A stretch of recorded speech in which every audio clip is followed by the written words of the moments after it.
से। तो तीन बातें अलग अलग हैं, टाइम, वॉल्यूम, फ्रीक्वेंसी। यही तीन बातें हमें सीखनी है। अब आते हैं ड्रम पे, ड्रम नंबर 1 और ड्रम नंबर 2। ड्रम नंबर 1 पर आप इस पर जब हिट करते हैं और ड्रम नंबर 2 पर भी आप हिट करते हैं, तो ये जो है इसकी कवरिंग जिस पर आप हिट करते हैं, जो इसका पर्दा है, और इसका ज्यादा देर तक वाइब्रेशन कौन से वाले ड्रम में होगा अगर बराबर प्रेशर से हिट किया जाए तो?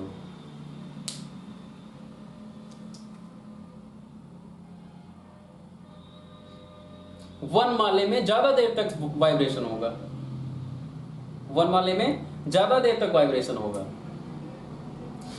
अब आ जाते हैं यहां, इनका डायामीटर ज्यादा है, जैसे इसका डायामीटर ज्यादा है, तो ये जब क्लोज होते हैं और ये जब क्लोज होते हैं तो इनमें वाइब्रेशन ज्यादा देर तक होता रहता है।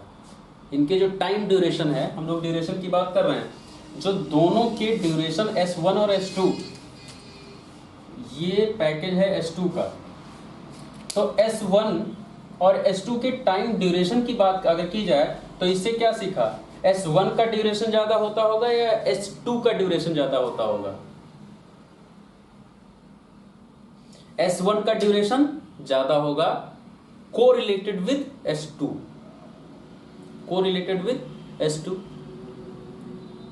तो जो ड्यूरेशन है, टाइम ड्यूरेशन की अगर बात करें, S1 जब वाइब्रेट होना शुरू होता है एक बार बंद होने से, तो ये लगभग 0.15 सेकेंड तक S1 वाइब्रेट होता रहता है। कितना देर तक? S1 की अगर बात करें तो 0.15 सेकेंड तक वाइब्रेट होता रहता है। 0.15 सेकेंड तक मतलब क्या है कि S1 का जो ड्यूरेशन है आने का कान में, वो क्या है? 0.15 सेकेंड तक। फिर अगर आप S2 पे आ जाओ तो S2 कहां से है? यहां से है। S2 ये है। अब आप यहां हिट करें तो जितना देर तक ये वाइब्रेट होगा उतना देर तक ये वाइब्रेट नहीं होगा, क्योंकि इसका डायामीटर कम है। ये वाइब्रेट तो करेंगे लेकिन जल्दी शांत हो जाएंगे। तो इसका जो टाइम ड्यूरेशन है, S2 का जो टाइम ड्यूरेशन है, ये कम है। ये लगभग 0.12 सेकेंड होते हैं इनका ड्यूरेशन। तो इन दोनों में ड्यूरेशन का भी अंतर है, S1 और S2 में। तो ये वाला लॉन्ग ड्यूरेबल है, ये देर तक सुनाई देता है, जैसे लब टप लब टप लब टप लब टप लब टप।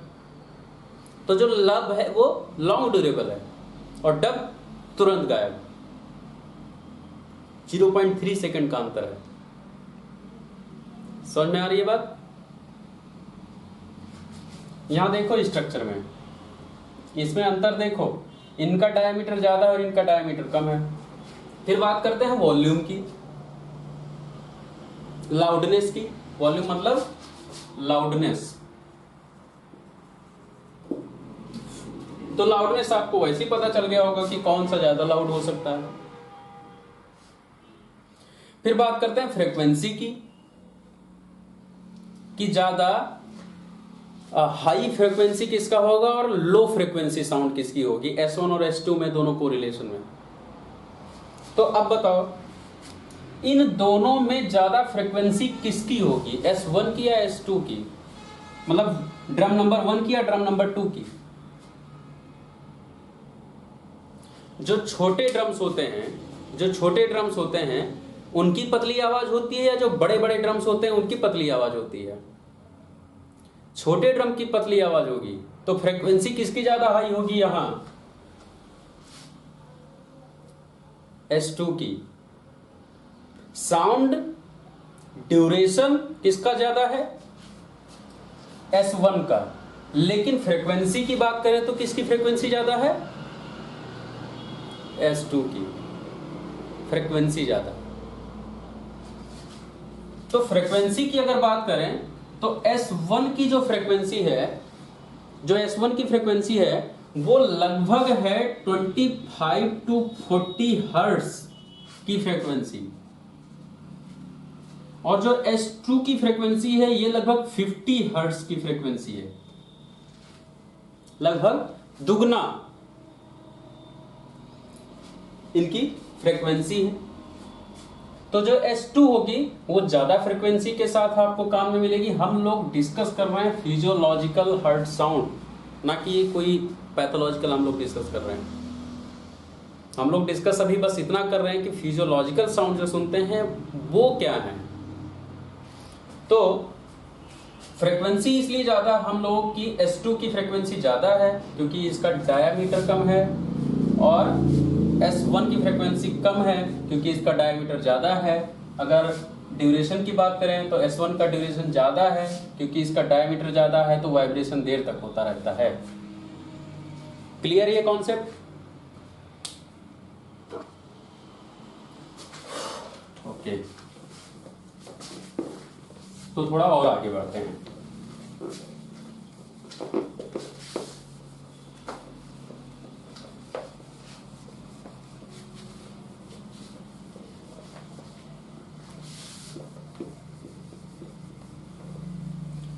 हम लोग पढ़ते हैं ऑस्कल्टेटरी एरिया। अब हम ये पढ़ेंगे, हम लोगों ने इंट्रोडक्शन लगभग पढ़ा साउंड्स का, हम लोग ये पढ़ेंगे कि ये जो साउंड्स हम लोग पढ़ रहे हैं ये चेस्ट पर कहाँ कहाँ सुनना चाहिए, और वहां सुन रहे हैं तो क्यों।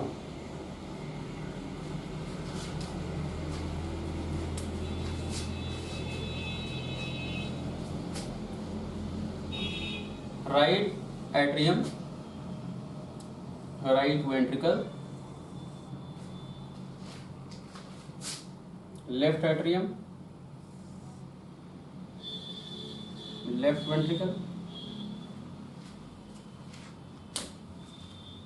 ये चीजें हो गई। फिर यहां से पल्मोनरी आर्टरी,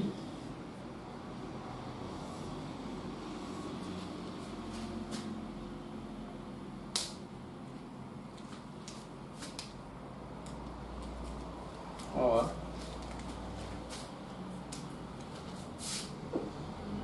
ऑर्टा।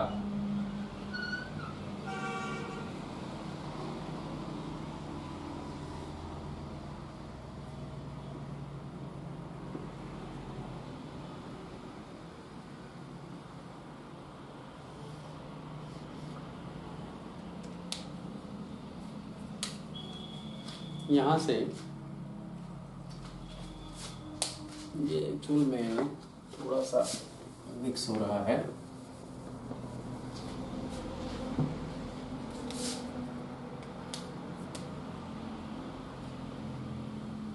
यहाँ से ऑर्टा ऐसे आता है,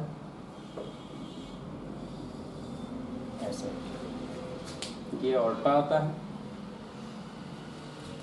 और यहाँ से पल्मोनरी आर्टरी जाती है, कुछ ऐसे ही।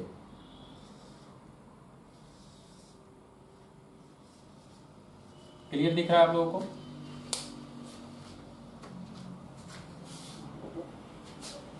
कुछ ऐसे ही।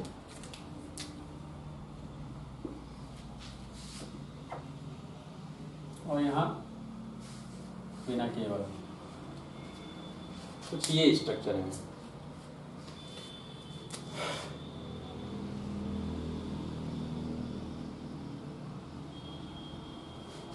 फिर यहाँ साउंड्स हैं, यहाँ वॉल्व्स हैं,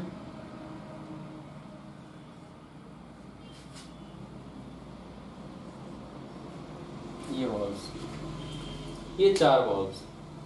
अब साउंड की बात करते हैं कि साउंड कौन कौन से और कहाँ कहाँ, और हमें मिलते कहाँ हैं चेस्ट पर। कार्डियक साउंड कहाँ से सुनना चाहिए, बैक साइड से या फ्रंट से? अच्छा, सबसे पहला तो ये चेस्ट एग्जामिनेशन के लिए सबसे बेस्ट एरिया कौन सा है, फ्रंट साइड या बैक साइड?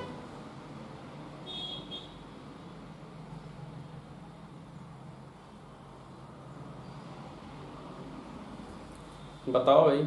एक ही लोग क्यों बता रहे हो, और लोग बताओ।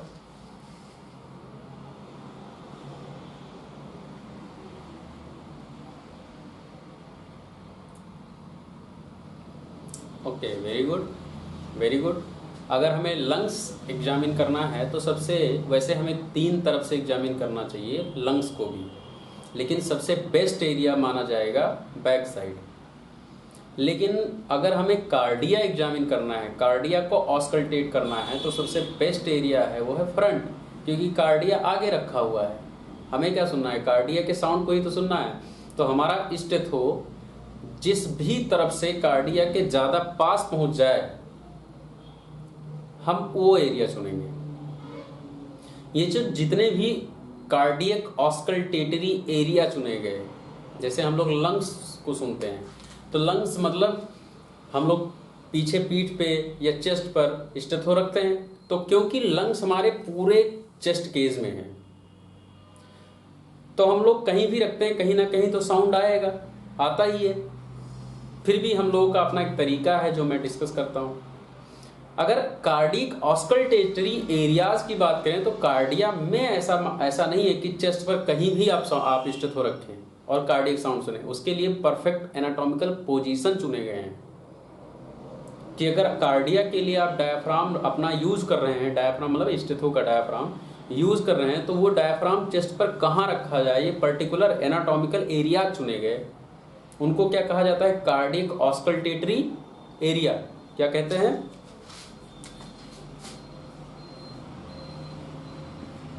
Cardiac auscultatory areas. इनको क्या कहते हैं, cardiac auscultatory areas. Cardiac auscultatory अब कार्डियक में आप ऑस्कल्ट क्या करना चाहते हैं। जैसे हम लोग जब लंग्स को सुनते हैं तो हम लोग उसमें क्या सुनते हैं, एयर का फ्लो ही तो सुनते हैं। वैसे ही आप कार्डिया में क्या सुनते हैं, ब्लड का फ्लो सुनते हैं। जब आप लंग्स को चेक करते हैं, ऑस्कल्ट करते हैं, तो आप क्या सुनते हैं, एयर का फ्लो सुनते हैं, एयर की गति सुनते हैं, एयर का फ्रिक्शन सुनते हैं। लेकिन जब आप कार्डिया एग्जामिन करते हैं तो आप क्या सुनते हैं, ब्लड का फ्लो, ब्लड का फ्लो, लीफलेट्स के क्लोज होने की वाइब्रेशंस, आप ये सुनते हैं। आप वॉल्वुलर साउंड सुनते हैं, और कुछ नहीं कार्डिया में सुनने को, वॉल्व के साउंड सुनते हैं। और इसका मतलब क्या है कि आप क्या सुनते हैं, इसके साउंड सुनते हैं, इनके लीफलेट्स के टकराने के साउंड को सुनते हैं, ट्राइकस्पिड के। आप किसको सुनते हैं, मिट्रल के लीफलेट्स के वाइब्रेशन से बनने वाले साउंड को सुनते हैं। आप किसको सुनते हैं, पल्मोनरी को। आप किसको सुनते हैं, ऑर्टा को। तो 4 वॉल्व्स आप सुनते हैं। मतलब जब आप ऑस्कल्ट करते हैं तब आपके लिए कितने एनाटॉमिकल एरियाज होने चाहिए, 4 एनाटॉमिकल एरियाज होने चाहिए चेस्ट पर। एनाटॉमिकल एरियाज मतलब जब आपको ट्राइकस्पिड सुनना हो तो ट्राइकस्पिड के लिए बिल्कुल एनाटॉमिकल एरिया होना चाहिए कि कहाँ पर ट्राइकस्पिड साउंड अच्छा सुनाई देगा, या कहाँ के S1 S2 को हम लोग ट्राइकस्पिड एरिया माने, ट्राइकस्पिड वॉल्व का साउंड माने।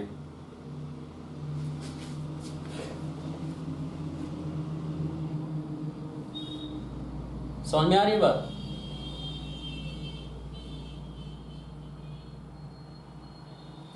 तो इस एरिया ट्राइकस्पिड को हमें चेक करने के लिए क्या करना पड़ता है, यहां एक पर्टिकुलर एरिया है, वहां पर स्टेथो रखोगे, वैसे ही सबके लिए है। तो उन एरियाज के बारे में डिस्कस करेंगे हम लोग। सबसे पहले अगर हम लोग डिस्कस करें मिट्रल वॉल्व को, जो सबसे लाउड साउंड है। मिट्रल वॉल्व में यहां ब्लड इकट्ठा हुआ और फिर यहां से ब्लड पंप हो गया, और ये फिर क्या होगा, क्लोज होगा, ये क्लोज होगा। और ये जो क्लोज होगा, ये क्लोज कहां होगा, इस पॉइंट पर, कार्डिया के अपवर्ड पॉइंट पर है, अपर पार्ट में है, क्लोज हो रहा है। अब अगर यहां सोचो ये एक पाइप हो, ये एक पाइप हो और यहां पर एक हॉर्न है, यहां पर किसी ने इसको बजा दिया, तो जो वॉइस है वो कहां जाएगी? आगे यहां जाएगी या यहां से वापस चली जाएगी? क्या होगा? या और आसान में कर देता हूं इसको। मान लो ये एक ड्रम है और यहां ड्रम स्टिक से आपको इसको बजाना है, ड्रम स्टिक से बजाना हो, और नीचे पूरा हॉलो स्पेस है, इस साइड स्पेस ओपन है। तो जब आप यहाँ ड्रम स्टिक से बजाएंगे तो इसकी ध्वनि क्या होगी? इसकी ध्वनि नीचे की तरफ इस पार निकलने की कोशिश करेगी। हो सकता है, नहीं हो सकता है ऐसा? या ड्रम हटा दो, अगर ड्रम से भी कंफ्यूज होते हो तो आप वही रखो, आप कोई भी एक इंस्ट्रूमेंट रखें जो बजाने वाला हो और यहाँ से आप इसको बजा रहे हैं, तो वॉइस क्या होगी? और ये पाइप है तो यहाँ से वॉइस इस पार निकलेगी। अब अगर कार्डिया, ये क्या है? अपर पार्ट, यह है लोअर पार्ट। कार्डिया के अपर पार्ट पर यहाँ पर वाइब्रेशन हो रहा है, तो ध्वनि का मूवमेंट कहाँ जाएगा? नीचे की तरफ, नीचे की तरफ वाइब्रेशन, यहां वाइब्रेशन होगा। अब ये जो वाइब्रेशन जनरेट हुआ, ये ब्लड में वाइब्रेशन कहां जाएगा? Downward.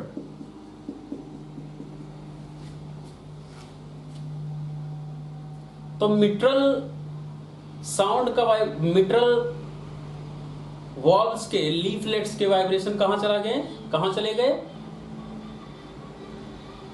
Downward, downward.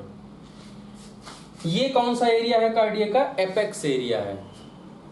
Normally cardia कैसे होता है? ऐसे रखा होता है, तो इस पॉइंट को हम लोग एपेक्स कहते हैं।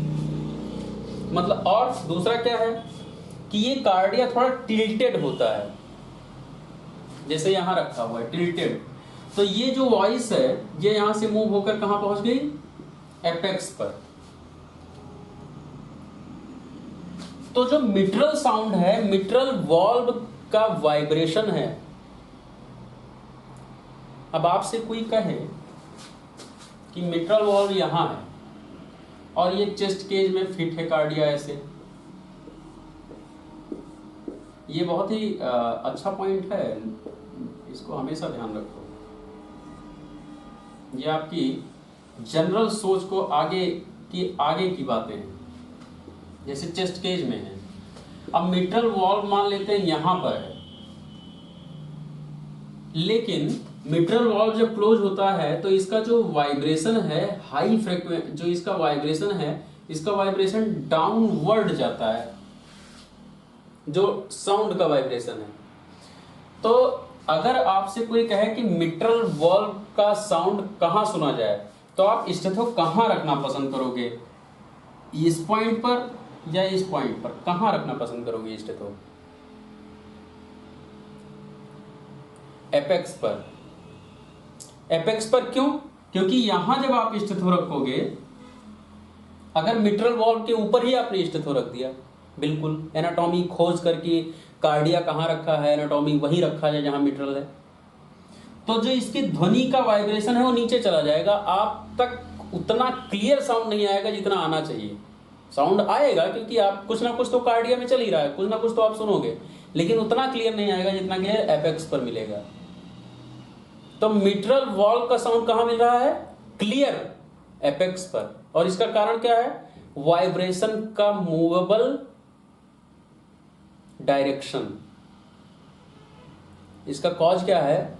वाइब्रेशन का मूवेबल डायरेक्शन।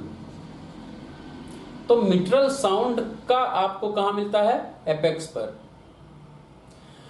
और नेचुरली कार्डिया कुछ ऐसा सेटल होता है, कुछ ऐसे एनाटॉमिकल रखा होता है कि अगर हम लोग माने कि ये एपेक्स है, इसको हम लोग एपेक्स माने, तो कुछ ऐसे नहीं, ये कुछ ऐसे रखा होता है। एपेक्स आगे की तरफ होता है, मतलब क्या है कि थोरेसिक केज से बिल्कुल एपेक्स जुड़ा होता है।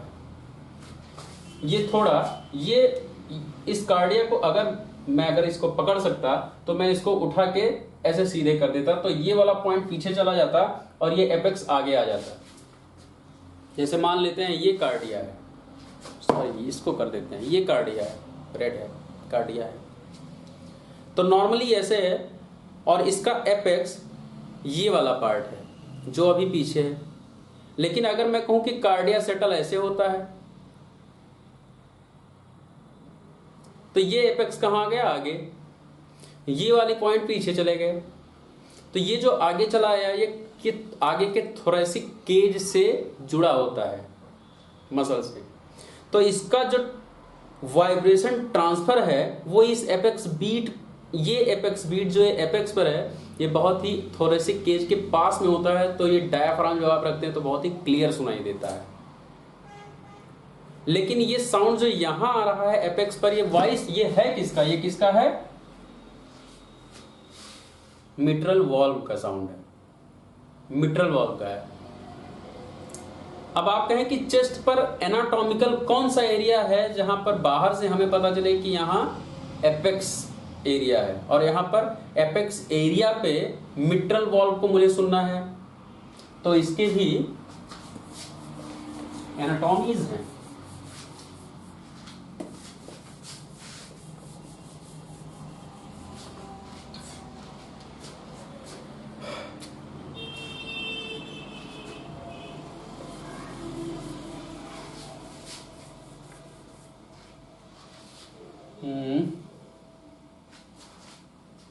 ये कार्डिया, इसलिए मुझे छोटा बनाना पड़ेगा ये कार्डिया, ये कार्डिया,